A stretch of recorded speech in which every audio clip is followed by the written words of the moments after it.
A nationwide ban on the sale of alcohol in bars and restaurants after 10 p.m. comes into effect in Sweden today.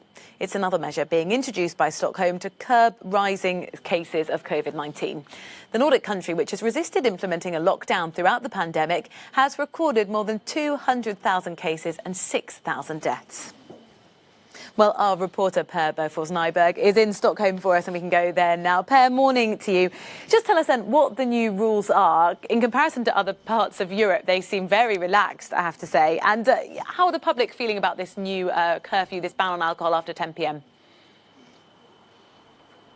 Well, good morning, Rosie. Basically, like you said, from 10 p.m. tonight and then all the way until 11 a.m. the following morning, you can't buy alcohol at any restaurant or bar in Sweden. And this is going to be in effect all the way until the end of February. Now, a lot of restaurants are obviously very concerned that this might have a very negative impact on an industry that's already suffering greatly here in this pandemic. Next week, we'll also have a new limit on the total number of people that can actually gather at one place. The new limit will be 8. Also, yesterday, the government announced that they're now authorizing the Public Health Agency to issue local bans on visiting elderly care homes.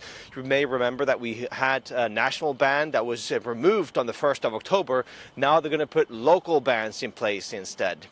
So I asked the Public Health Agency whether or not there's any actual evidence that these measures will have any kind of effect, and they said that there's no scientific evidence to back that up. However, they're saying because people are just not following the recommendations as they used to, they now have to be tougher. Take a listen.